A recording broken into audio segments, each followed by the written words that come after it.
right that time. Já está ao vivo? We're live? No, we are live in 1 minute. 1 minute we are live on YouTube and we're live on webinar. We have just together, we have more than 100 people listening us in the Zoom. We are also broadcasting now to XP YouTube. So all our XP clients now are receiving a pop-up, a heads up that we are starting this meeting now. So 1, 2, 3, 9 a.m. Just a second.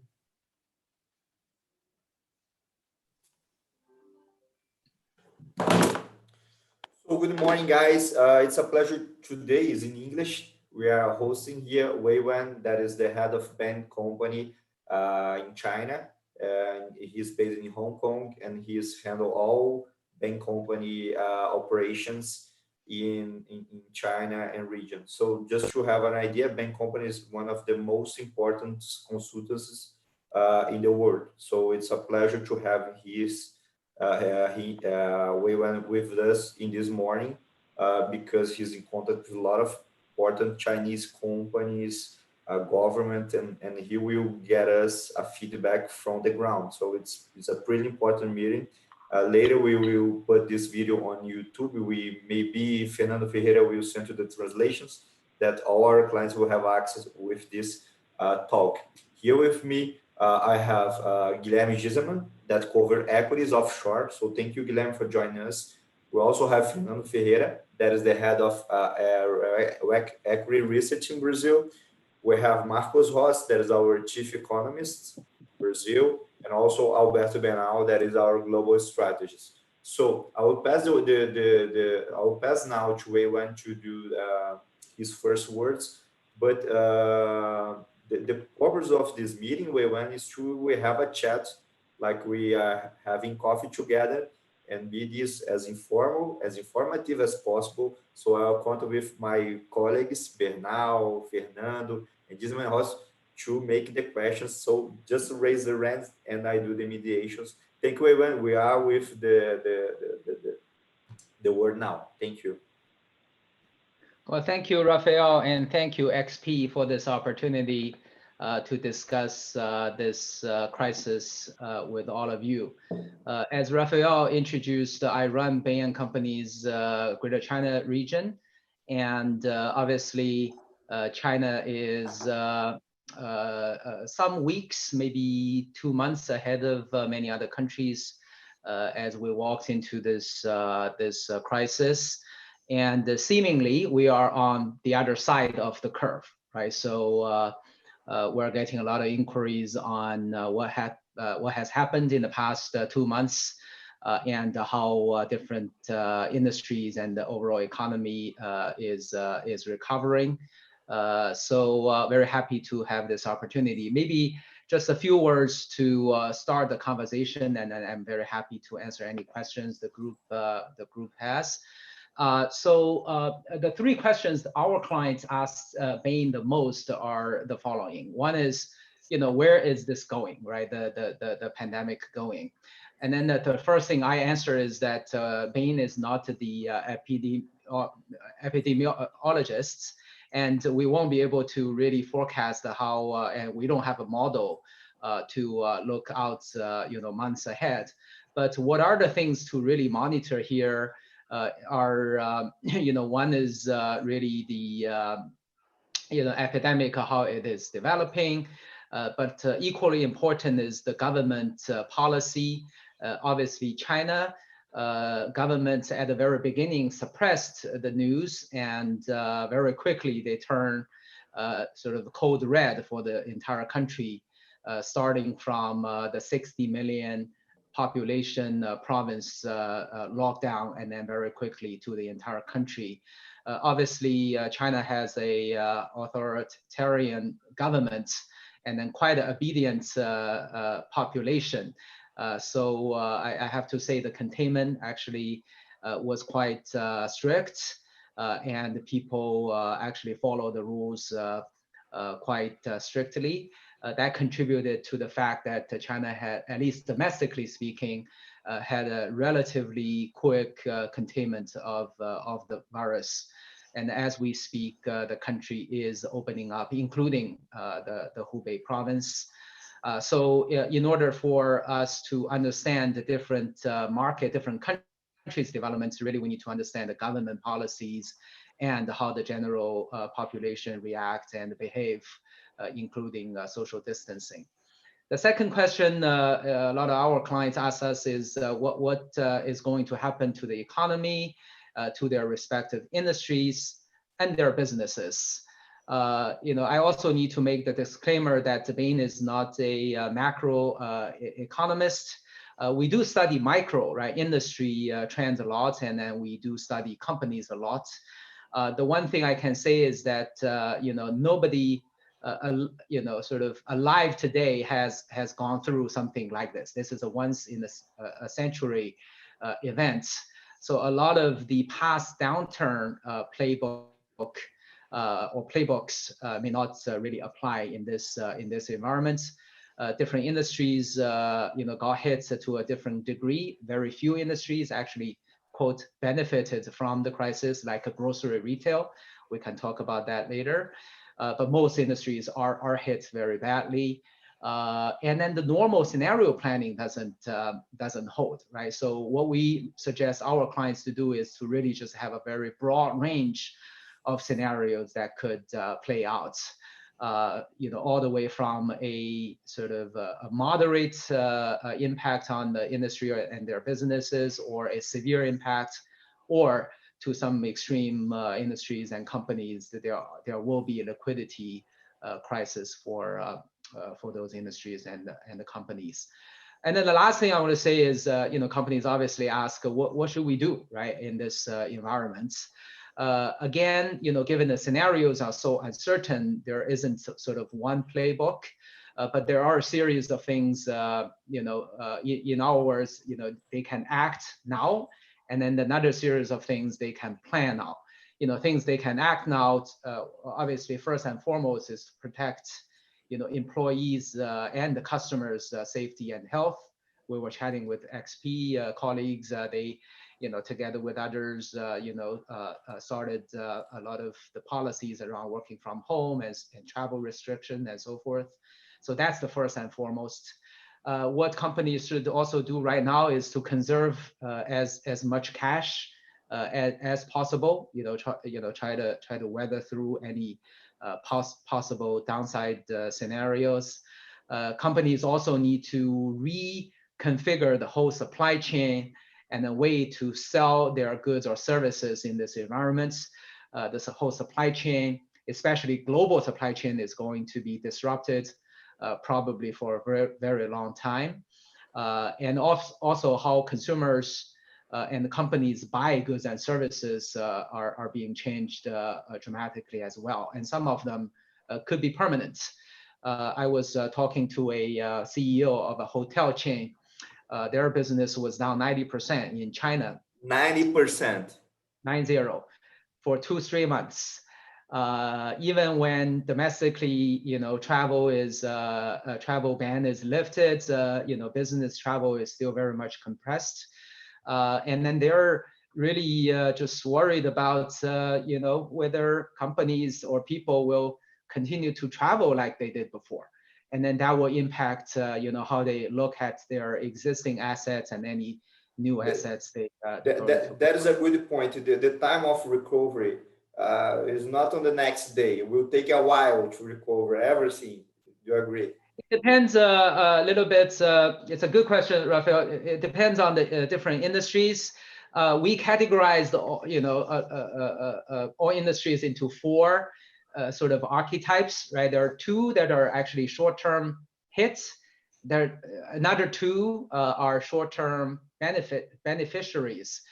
Out of the first 2 types, one is going to be suppressed for a long time. Hotel and travel could be one of them. Will take a long time, relatively long time to recover. There could be a second archetype, short-term hit, but have a pretty quick rebound after the restrictions are lifted. For example, fashion, for example, cosmetics.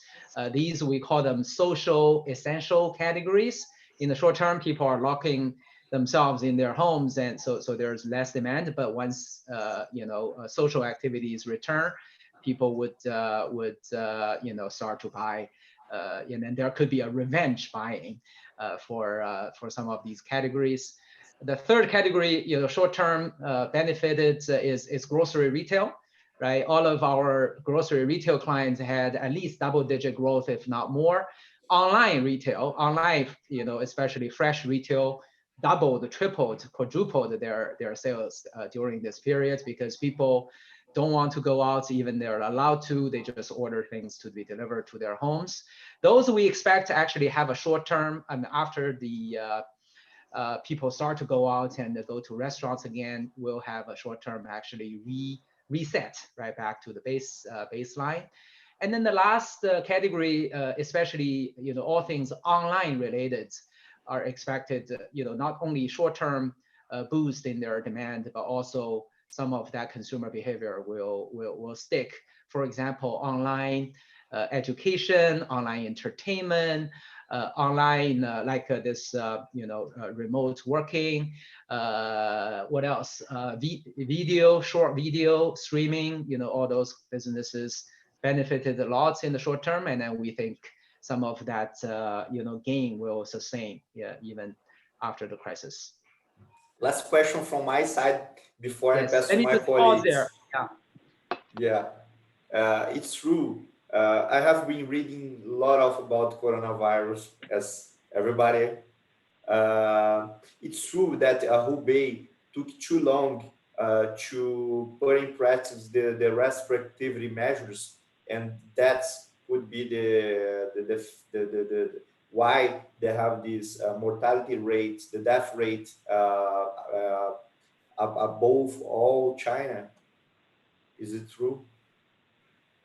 Sorry, Rafael, your question is, can you just repeat your question? I took the mortality rate. I read that Hubei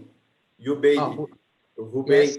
took too long to put in practice that restrictivity measures, and that's why they have this death rate too much higher than the China average.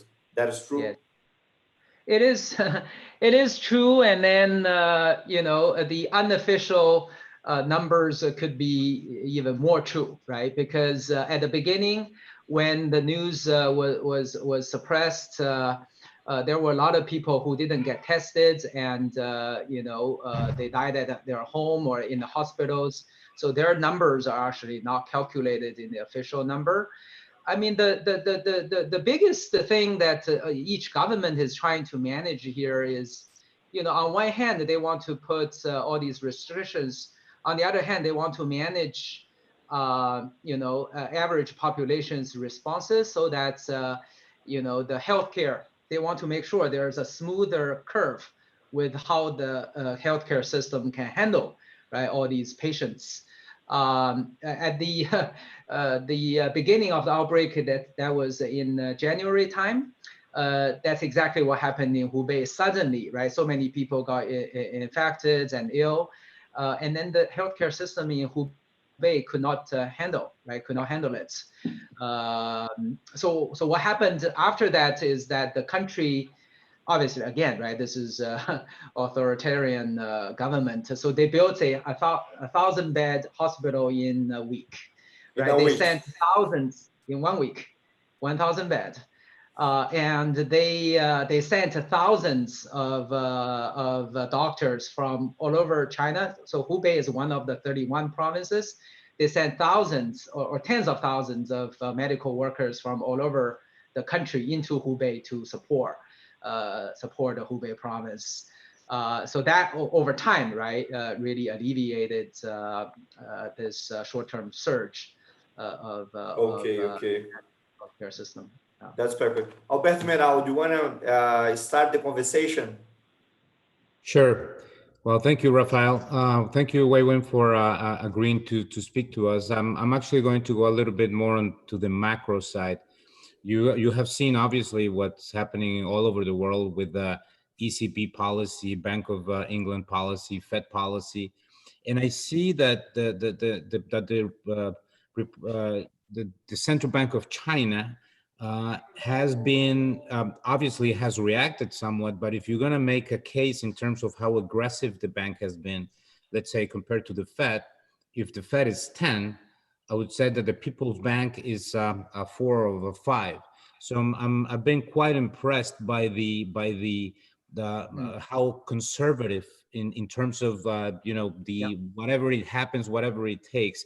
And I get this question a lot from clients: is why is it because the bank is very okay with the slowdown that we're seeing, or is there something behind the more conservative stance that the central bank is taking at this point in time? Thank you, Alberto, for the question. As I said, I'm not a macro economist, but here's what I'm seeing. China's stimulus plan in the past few downturns, including the global financial crisis and so forth, has been more on the fiscal policy side and then on the monetary policy side. On the fiscal policy, you would remember, Alberto, in 2008, 2009, China put in 4 trillion RMB. This is from central government stimulus package. And if you include the provincial and city government, it could be tens of trillions of RMB of stimulus. And all that money went into infrastructure build-outs to boost the economy in the short term. In fact, this is exactly what the government is trying to do this time around as well. Knowing that the old infrastructure build-outs actually has a very low return on investment and very long return on investment. So the one different thing they're doing is the what they call the new infrastructure. So anything related to 5G, anything related to AI and so forth, they're putting in a ton of investment proposals. So just by collecting, probably a dozen provinces stimulus package, it's already amounted to tens of trillions, a few $1 trillion US dollars of a stimulus package. At the end of the day, a lot of that investment will need to be funded through bank loans.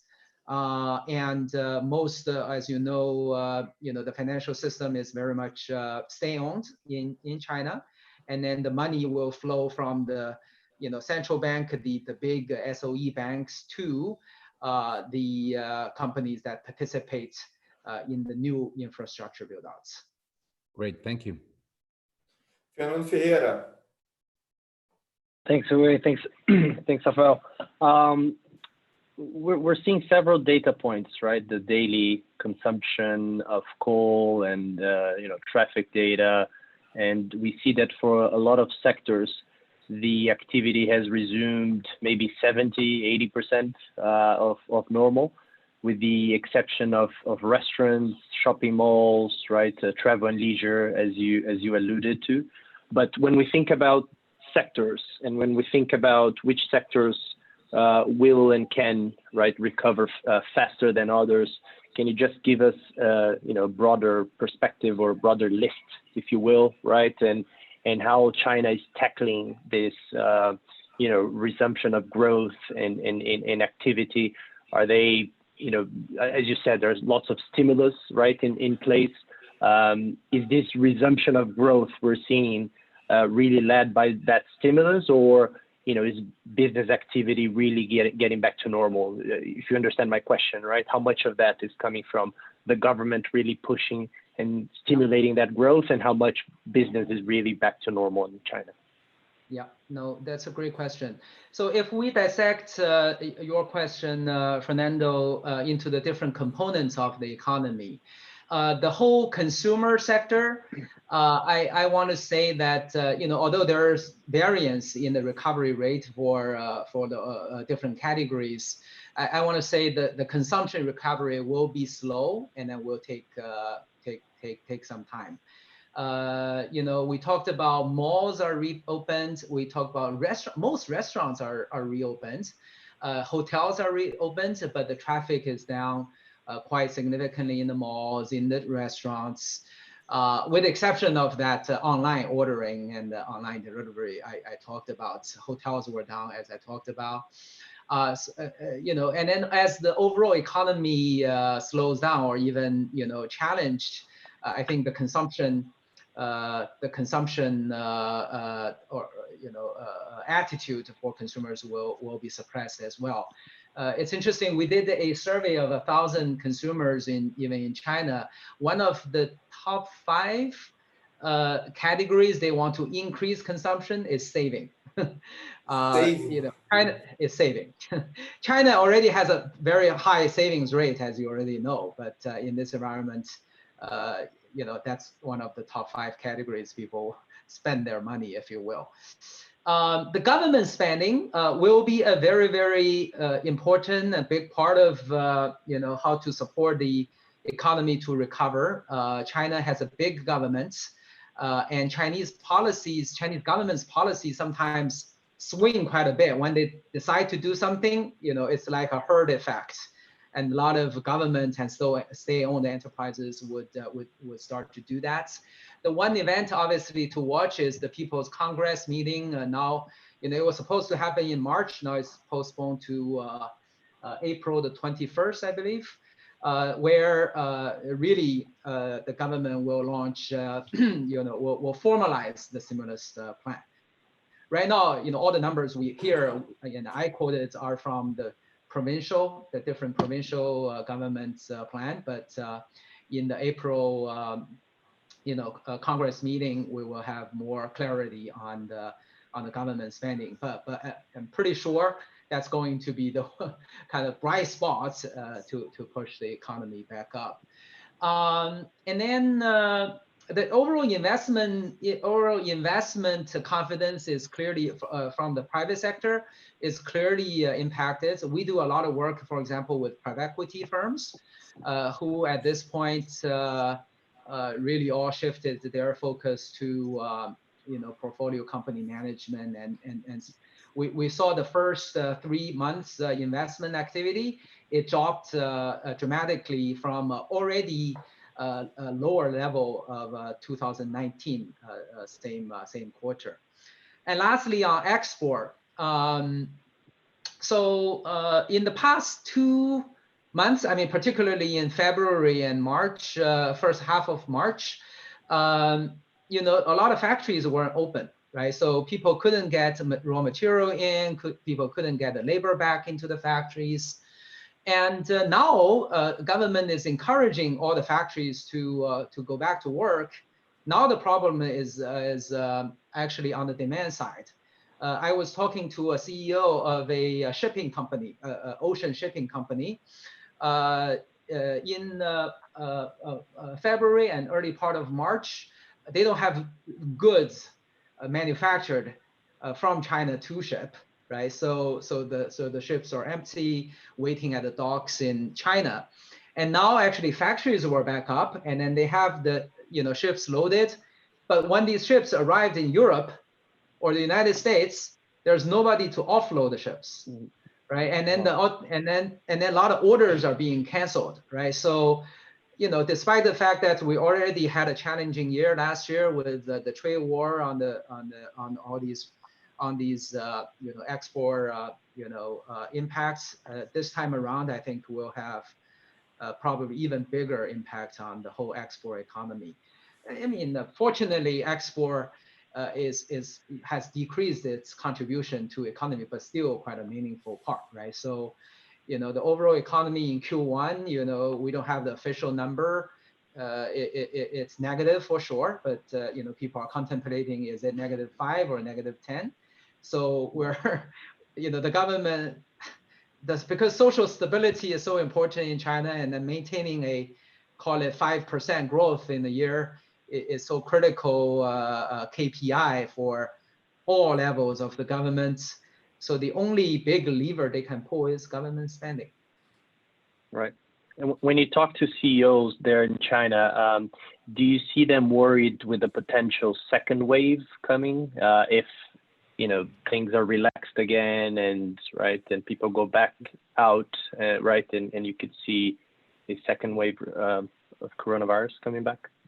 So the short answer is yes. At least we're also suggesting our clients to be vigilant. There are two drivers, right? One is that people are starting to move again, and then you see all the news about the infected cases without symptoms, right? So people still going around, and then another factor is actually imported cases. If you just follow the official reporting, most of the newly confirmed cases in China and Hong Kong are actually imported cases. That's why Chinese government is also not entirely shutting down the border, but significantly cut the number of flights coming in. It's like, some flights used to fly once a day, now it's flying only once a week. So Once a week. they're really trying to, yeah.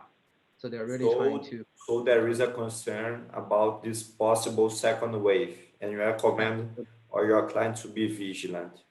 What do you mean be vigilant? To be testing their employees, to be cautious and keep a part of the company working home office. That's it. So And yeah. and last question and more one question here. I'm very curious. Sorry, Weiwen. It's a pleasure to have you here. That's why we're here. When you told us about the restaurants that reopen, you see people getting around naturally, some way, somehow, and what I mean, the people have to be confident to get around, to have lunch. This feeling from the ground, where you can talk to us. Yeah. I mean, the first one, Raphael, staying vigilant, meaning that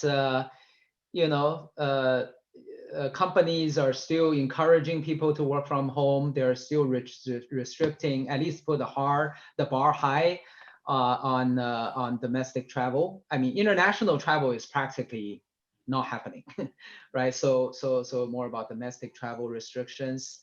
And also, for example, if you would walk into a office building, they would ask you to fill out a form. They will ask you to put on your masks. I understand mask is not as big a thing in the Western world, but pretty much when you walk on the street, pretty much everybody still wears a mask. And about the restaurant scene, because mall traffic is down 40%, I mean, it's at 40%, down 60% still, right? After a couple of weeks of opening. So as you walk into the restaurant, first you find that it's pretty empty, right? And some restaurants actually puts in some policies to say, people need to have at least 1 meter distance from each other, right? So they ask you to sit, disperse in the restaurants. I was in Hong Kong. Now today I'm actually in Shanghai, but I went in Hong Kong. Is the restaurant scene is very there's undersupply in terms of good restaurants. So usually it takes days or weeks or months to make a reservation. Nowadays, you can walk into any restaurant without a reservation, and sometimes only with yourself. So it's so that sector is especially business meal, right? So restaurant serves leisure, individual, group setting, or business meal is down significantly. So there still isn't too much business banquet as before. So we're talking about what, 8 weeks, 9 weeks after the lockdown, right? So and then maybe 2-3 weeks of reopening, right? So that's the status now. Perfect. I have a follow-up question here, Rafael, if you don't mind. Okay. Guilherme, later I will pass to you. Okay, now let's do. All right. No, it's just a follow-up question, Weiwen. Nice to have you here. Thank you. It's good to have your feedback as a local in China. It's important to us since we don't have this coverage here. So still in the economics front, you've been mentioning about restaurants and other types of business that experience this sudden stop. out of nowhere, right? It was in the overnight almost. So is there anything that is coming out from government to rescue these companies? I understand that both government and large corporates, they play a big role in China. So I suppose that eventually small companies, they are not as important as they are here in Brazil. But I would like to have a sense from you and from your clients eventually, if they happen to share their views with you, what is going on with them, and if the Chinese government is somehow putting in place measures to rescue this group. Yeah. So no, that's an important one. I talked about the different scenarios, and then one scenario, worst scenario, is the liquidity crisis, right? And obviously, the small and medium businesses, SMEs, are hit very badly, and many of them run into the cash issues. Is government doing anything? They are. For example, if you're qualified SME status, they will return some of the tax or the benefits that you pay to the government. Like last year, they give you back a portion of that. Some of the, not necessarily governments, but like landlords would give some rent-free periods for the tenants, but not. I haven't seen, for example, helicopter money that benefits every individual, every citizen. That kind of policy just yet. So my sense is that there are going to be many unemployment for sure, and then there are going to be many small and medium-sized businesses going out of business. Just one follow-up question. Sorry, Guilherme, before I pass to you. Since there is no helicopter money, no policy in place to restore wages and unemployment, do you think this can be somehow a problem for the Chinese government in the short run? Because this can be a source of instability, I suppose. Yeah, I mean, it's a valid concern. At this point in time, right, people are still in the shock, right? So most people still have the social distancing and so forth. So there isn't, when you talk about social instability, we need to talk people go on the streets and so on and so forth. So we're not there at that stage yet.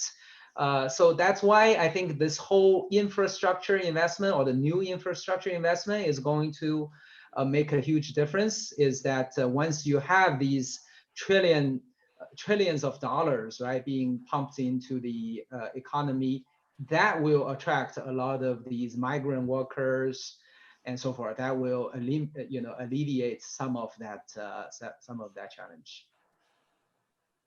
Perfect. At the end of the day, the 5% magic number that will the 5% GDP growth number that will make the difference. Okay, I didn't know about that, Marcus, that you asked to Weiwen. In my view, China had that policy, helicopter money, to send money to everyone, but it's an important point that you told here.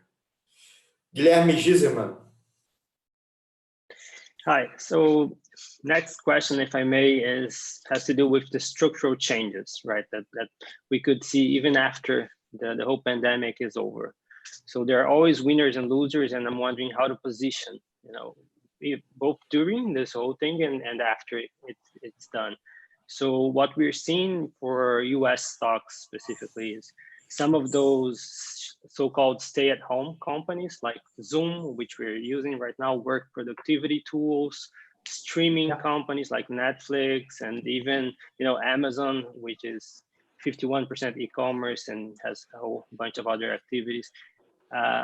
What about in China? How would you position in terms of like sector-wise, or do you have specific names that you would say could benefit even after the crisis is over? So I'm thinking some of those Chinese listed names like Tencent, the Alibabas of the world. Tencent weathered through the storm very beautifully. I'm wondering if you have any recommendations for how would you think those structural changes will remain even after the pandemic is over, and how to position? Yeah, great question. First, a disclaimer, I'm not a stock picker.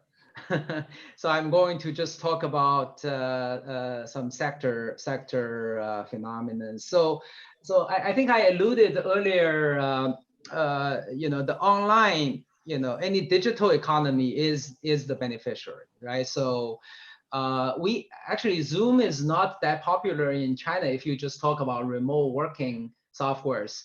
In fact, both Alibaba and Tencent launched their own. They had their own, but they really pushed those products out. One is called Ding Ding from Alibaba, and then the Tencent, I guess, workplace, they really pushed out, and many companies are using that. Online entertainment, right? Talking about gaming, talking about live streaming, talking about short and long video, and so forth. They are the beneficiaries. Omni-channel retail. This is not just online, retail, but also omni-channel retail. Given that after all, any retailer, online or offline, need to sort out the supply chain. So whoever sort out the supply chain and have a omni-channel interface with consumers are the winners. I talked about certain sectors that are short-term suppressed, but could have a quick rebound, like cosmetics, some restaurant formats like QSRs and so forth usually rebound relatively quickly, especially the big brands, big chains. Some portion of apparel. I mean, hard luxury is probably going to be suppressed for a long time. So I think those few are some of the good sectors. I have to also just provide the context here is that China was already a very much digital economy, right? So online retail penetration in China was already 20-some%, right? So this event is only going to accelerate the online penetration. A lot of these companies' top agenda right now is that during the crisis, during the 2 months, they actually acquired a lot of new customers. New customers like the older generation, or people who don't go online to do stuff, right? Either shopping or entertainment and so forth. They entered the customer base for these online or omni-channel companies. So the number one priority for them is, after the crisis, is think about how to retain them, right? We do believe that some of that behavior will stick, but it's also up to the companies to do their service right and then do the customer engagement right to keep those customers. I don't know. Does that answer your question? Perfect. Yeah, it does. I'm building on a previous question from Ferreira, which was your answer was very insightful as well. I'm thinking more longer term and how those structural changes. What does that mean for investors, and what does that mean for human behavior, and how to adapt accordingly in terms of investment, stock picking, and positioning? Sorry, I just add one point. We focus very much on the consumption, but one sector that's going to be structurally changed is supply chain, right? Yeah, so I have this question here. Because China today is the supply chain of the world. This we're gonna change. I have a client that is asking this, and as well, how you think the infrastructure in China will answer to this crisis? So that the questions from our audience. Yes. So supply chain is going to be disrupted so badly, right? At least for the short term, and some of that could continue for the long term. I mean, even before this crisis, China already had a number of structural issues when it comes to manufacturer of the world. Labor cost is rising, right? Real estate cost is rising. that made China relative to the past 2-3 decades less competitive. So a lot of the companies with a global supply chain footprint has been moving. Why labor cost is rising? Why labor cost is rising? So so we have a baby boomer generation that provided a lot of these young labor. And then since 1979, Chinese government institutes the notorious one-child policy. So this whole generation of what we call born in the 80s and then born in the 90s, for 2 decades, you only have one child. And you have this strange demographics structures in China. For many of those families, you have 4 grandparents, 2 parents, and 1 child. So the demographic is quickly, aging. The population is quickly aging, and then the workers, the cheap labor that supported the China's supply chain advantage back in the 80s and the 90s are gone. I mean, not 100%, but are gone a lot. So the labor cost is going up. Rent is going up. Raw material for a long time was going up. And then we had the trade war, right? So that puts the cost of doing business with China for many categories a lot higher. But that still didn't disrupt a lot of the categories, given that in some categories, for example, elevator components, 80-90% of the whole supply chain is from China. So even the cost is going up, whatever, 15%, that's not enough to, for downstream companies to move supply chain elsewhere. Now you have both, world economy recession that suppressed demand, and the fact that the globalization as the way we know it is probably ending. That puts even more cost to the China supply chain, right? So by the way, when I say China supply chain, is both inbound and outbound, right? So we import a lot of things from the world too, right? From iron ore from Australia to soybeans from Brazil, or corn, from Brazil, and so on and so forth. So all of those raw material will have trouble getting into China as well, right? We just heard that rice, like Vietnam, that used to be an importer of rice, China also considered rice as strategic material and cannot export. So all of those will have a profound impact on the economy structure, this whole supply chain issue. Just wanted to add on the I think because you touched something that is very relevant for us, for our clients here in Latin America and in the US. One thing that I was looking at when this whole thing started, with this whole pandemic started, every single day that I would go to the office, first thing I would do is I would look at the FX rate of China. And I was expecting to see huge depreciations because of obviously the negative effect on the economic front and from the political standpoint on this. And the CNY was it was amazing. It was like a rock. It didn't depreciate at all.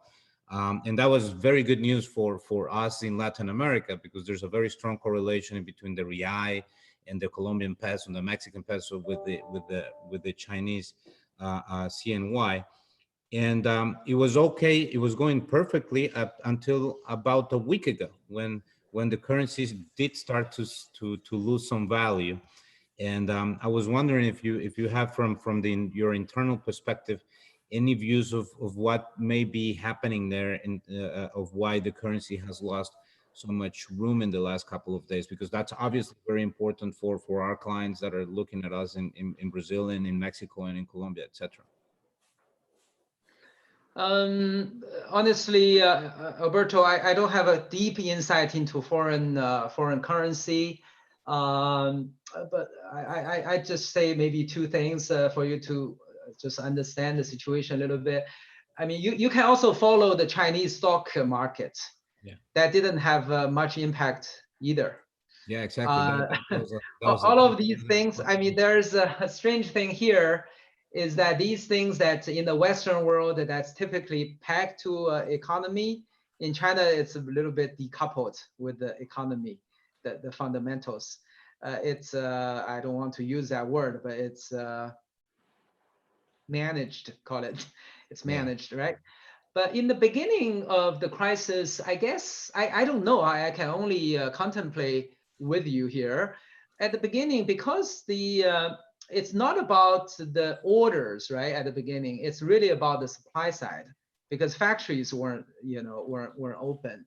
So even if you deflate the Chinese yuan, it probably, I mean, because volume was put on the halt, right, for almost like 5-6 weeks. So during that period, there wasn't too much, meaning to deflate the yuan. But I'm guessing now activities is the manufacturing activity is back, but the demand side is suppressed. So I guess there's some fundamental driver for yuan to depreciate a bit. But again, I don't think it's a completely supply demand purely market driven phenomenon.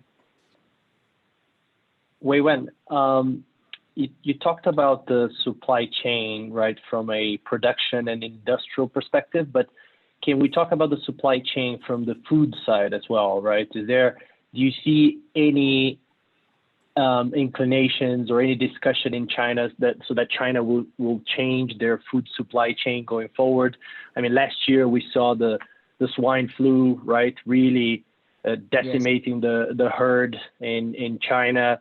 I mean, now there are talks that maybe the coronavirus started right in a wet market in Wuhan. So do you see any discussions of potentially changing how China produces and consumes food going forward? That's a great question. I haven't put a ton of thoughts in this, but we did write an article about exactly that issue, about proteins and agriculture in general. So if you guys follow the Bain website, you can find that article. But what I do know is that the food supply chain will be quite significantly altered. First, I want to say that the domestic agriculture is not that easy to change. The system has been around for 5,000 years. And China doesn't have big fields like you see in the United States or other places. So it's very small, family kind of, very rudimentary agriculture scene. There's just a little bit concentration trend. For example, in hog raising or chicken farming or dairy farms and so forth, but still not a very big trend. The challenge, I think, in this environment, one is we talked about import a lot of times being cut, like rice or even beef and other places. And more importantly, I go back to the point around the soybeans and corn, because that's the raw material to feed the chicken, the hogs and the cows and so on and so forth. But China does not have enough land to grow soybeans and corn. So now the challenge, I don't know, I haven't thought hard about what's going to be the implication. The whole protein supply in China is going to be a big trouble, right? So how people, shift and how companies take this opportunity, right, to shift the kind of the protein source, I think it would be a very profound movement. Changer. Yeah, thank you. Do you think, I have a question here from José Carlos Martins. José Carlos was a Vale do Rio Doce director. He now is retired. He asked to you, do you think that Chinese economy will be more domestic from now on? Which economy will not be more domestic from now on? And this is even before coronavirus. Good point. Good point. I mean, everybody is talking about anti-globalization, right? As we speak. I think the short answer is yes. You know, China obviously has a big, you know, export economy, and then also relies so much on other places for raw material, and also, for example, electronics component. By the way, a lot of the downstream, like China manufactures iPhones and so on and so forth. The problem, you know, for a couple of weeks is that we cannot get the components from Korea and Japan, right? So all those are challenges. Obviously, you know, some other markets will be even more exposed, like Australia, you know, to some extent, you know, Brazil and others that rely so much also on the, you know, export. In China, the good news is that we do have a, you know, pretty strong, you know, consumer market as we speak. After all, the 1.4 billion people, vast majority, if not all of them, have moved out of the poverty line, and then the trading up is still happening, and with the high savings rates, so that at least can sustain. It's only 1/3 of the economy, but you know, the structure will shift a little bit more there. And another, I won't say it's a good thing, but we do have a very big government.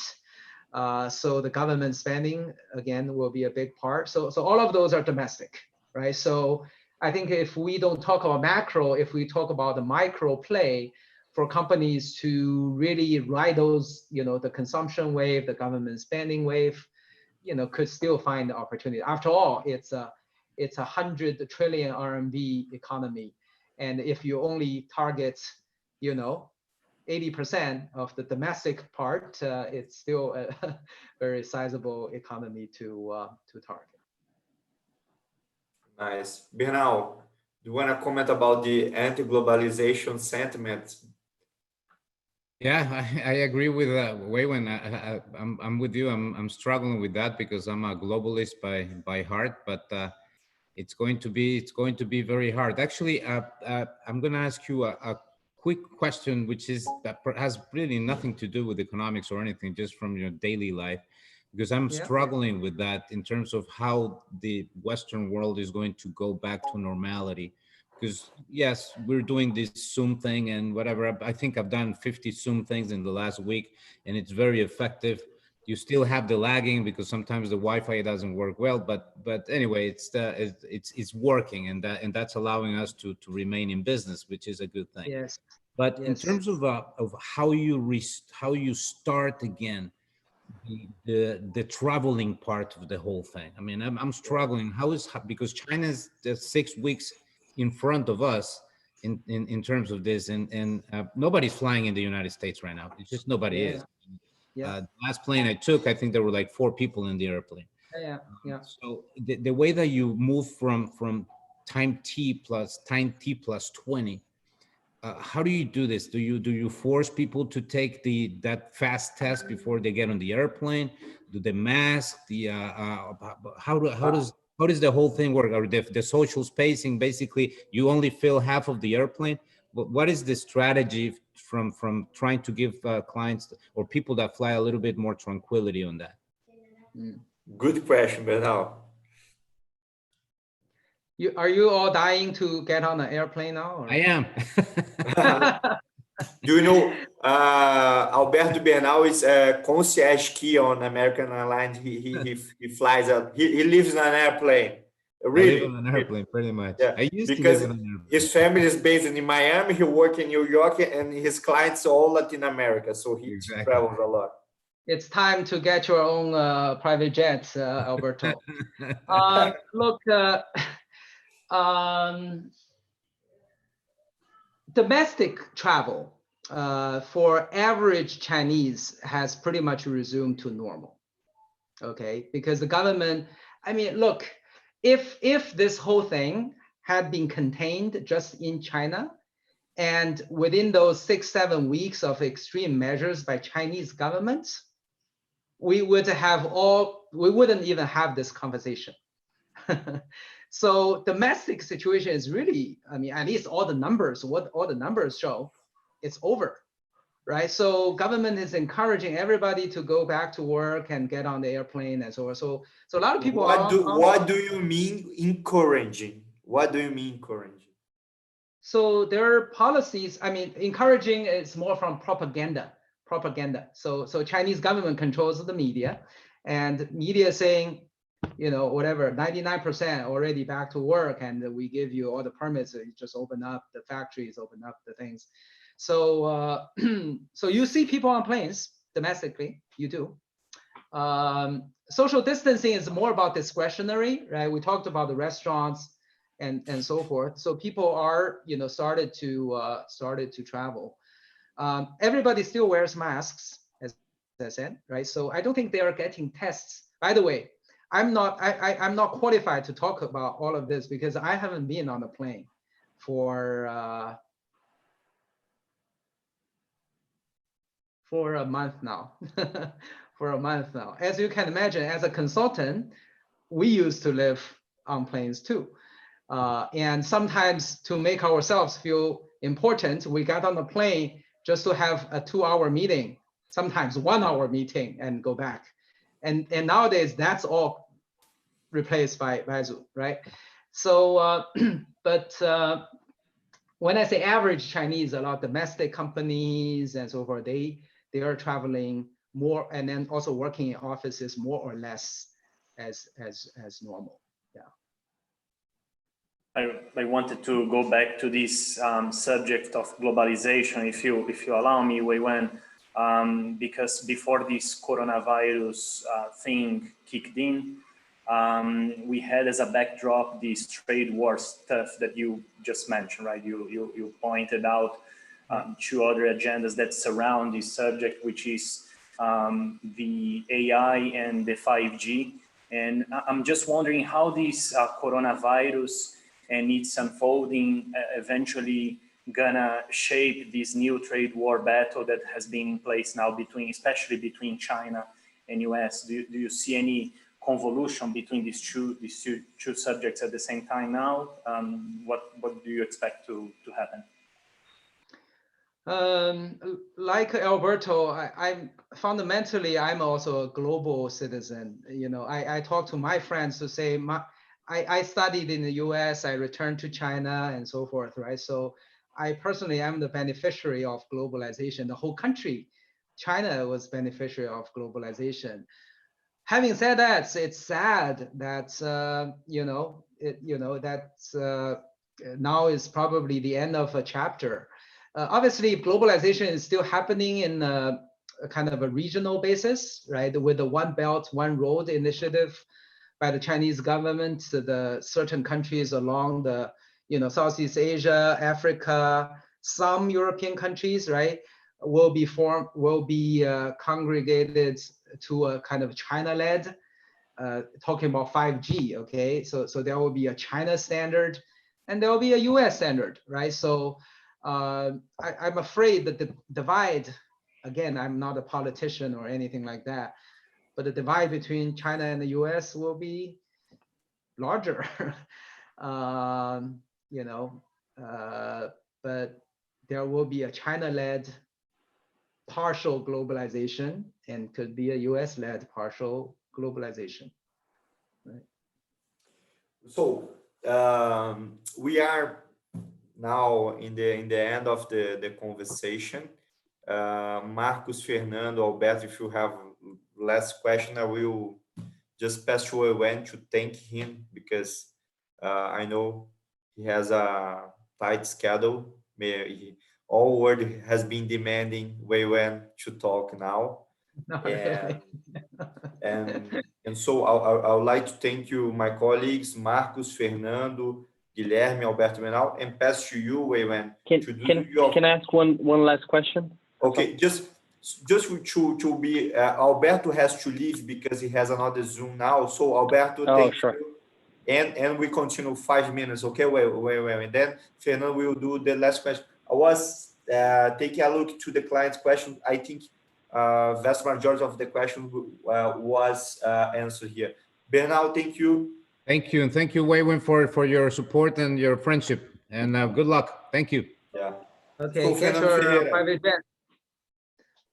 Just last question. And He's working on that.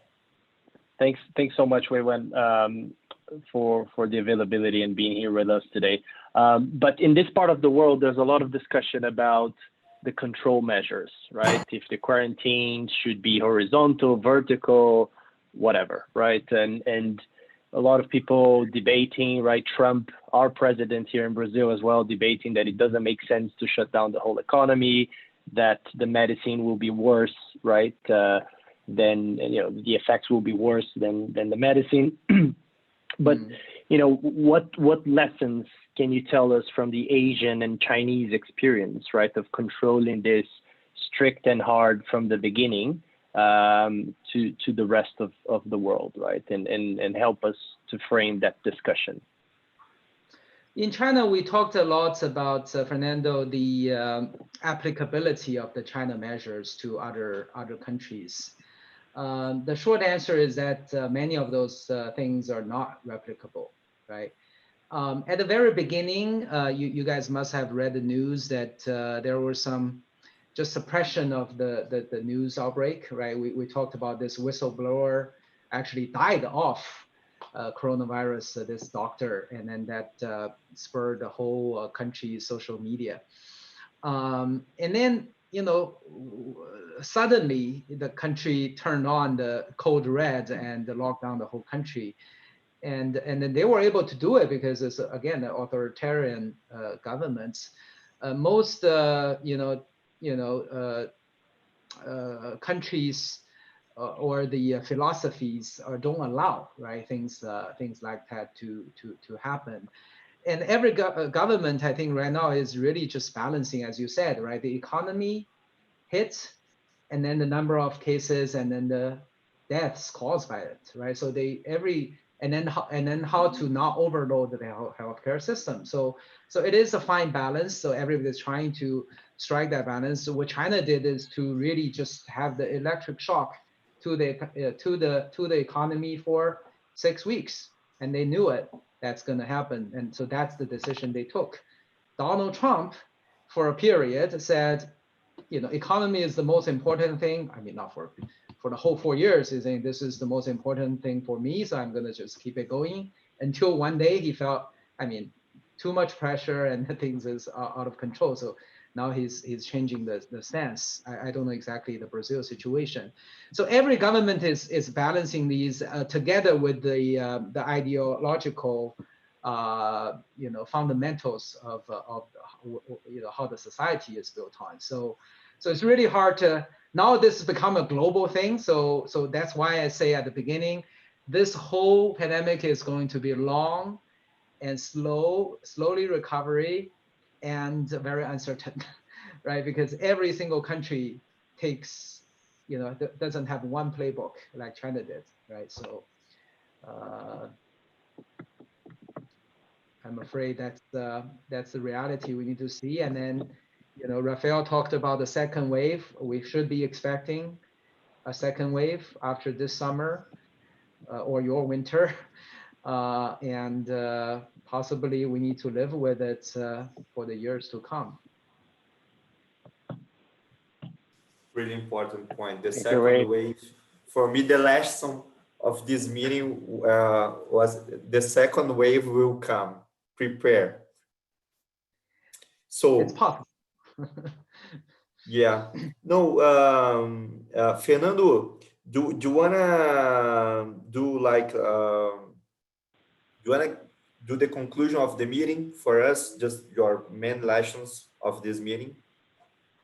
Sure. Yeah. No. Absolutely. I think it's a great pleasure and honor for all of us. Weiwen, I think we learned a lot, right? We learned that some sectors will recover faster than others, right? That consumer behavior might change not only in the short run, but also in the long run, right? People get more risk averse, right? So they might even increase their savings, right? And reduce spending, especially on, high ticket items and, luxury goods, things that they don't really need, right, on a daily basis, where other sectors are, better off. We learned that the supply chains, right, globally might be impacted, also not only in the short haul, but also in the long run. E-commerce, online, right, grocery are all sectors that should naturally benefit as well. So yeah, I think it was brilliant to have you here with us. We thank you so much for your time. I know it's late over there in Shanghai. So yeah, if you want to say a few words, again, thank you very much for your time. Fernando, thank you for your conclusions. We learn a lot of in this meeting. Thank you, Marcos Ross. Thank you, Giseman. And Weiwen, I hope to see you again here. Would be wonderful. We can do this like 15 days from now or 30 days from now. It's very good to have your feedback as you being the guy of Bain in China, and you have all this contact, all this contact with the people, with the companies down there. Many thanks for the Bain team in China. Thank you, Andre, in States, Jordan as well, our friends, and good morning in Brazil. I know that it's late for you, and have a good day, have a good night, have a good evening. Thank you guys for being with us. Bye bye. Thank you. Thank you all. Bye-bye. Bye bye.